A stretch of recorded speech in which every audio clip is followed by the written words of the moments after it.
School of Instructions is a book-length poem about the experiences of West Indian soldiers during World War One.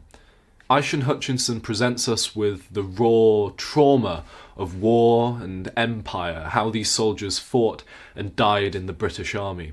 At the same time, though, he wants us to imagine how they might have lived, how they went to school, fell in love, ate a cake, visited an aunt, and to do this he creates the character Godspeed, a young, mischievous boy living in rural Jamaica in the 90s. We hear Godspeed's voice in perhaps its purest form in the very first page of the poem. It's a simple tune, a little song he might have sung while growing up. Even here, though, there's the threat of violence. When I was researching the poem, I found out that the word otterclaps is Jamaican patois for crisis or trouble. In that context, Godspeed's rin tin tin sounded less like singing and more like rifle fire. The next part of the poem begins with a single line floating in the centre of a page. Above deck, ice-scarred, off to Albion. To me, this journey seems almost mythic. Albion is an ancient name for Britain, and above deck reminds me of pirate adventures or fairy tales. But ice-scarred is terrifyingly literal. It takes the journey and folds it into vulnerable human flesh. School of Instructions is closely concerned with journeys, with scale and place, and of course the human body.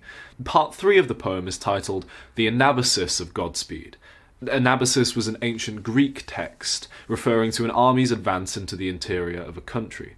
Of course, this is a physical journey that many West Indian soldiers made, but it's also a psychological journey that Godspeed makes into himself. The advance is unrelenting. Stanzas become paragraphs, squat blocks of text, and there's no commas in the sentences, so there's no room to breathe.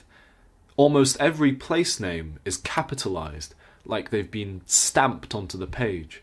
Godspeed encounters places that no longer exist, like Babylon, and places that never existed, like Atlantis, alongside cities, Jericho, Port Antonio, and Hiroshima, and bodies of water, the Red Sea, the Mediterranean, the Nile. And of course there are smaller, more private places, taken from Godspeed's childhood in Jamaica.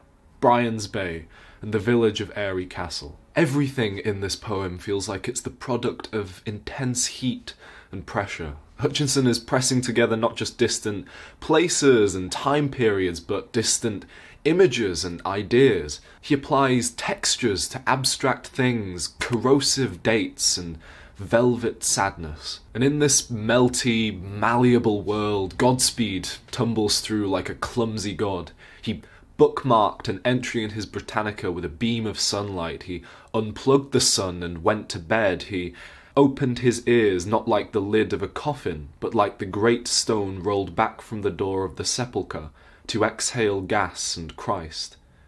Religion is also worth noting here, because like everything else in the poem, it's a product of things being pressed together. There are many references to Christ, Christianity being the dominant religion in Jamaica and Britain, but there are also references to Islam and Judaism, dominant religions in the Middle East, where most West Indian soldiers were sent to fight. On one page, a common holy phrase in Arabic is interspersed with the names of perished soldiers. The poem also uses the Hebrew letter ayin to divide each of its parts. Ayin is a silent letter. It can't speak, it can only see, and it's closely associated with vision. Perhaps this represents the poet, or even the reader, bearing silent witness to the experiences of these soldiers. I think School of Instructions is an achievement. People say that all the time about books. This is the poet's greatest achievement, but what I'm trying to say is that I think Hutchinson achieves something. He manages to shape out of these ragged messes in history a sort of model for survival, a way to remember and humanize these soldiers while confronting the imperial legacy that silenced them. It's a poem about war, sure, but it's also a poem about placehood, identity, memory, and language.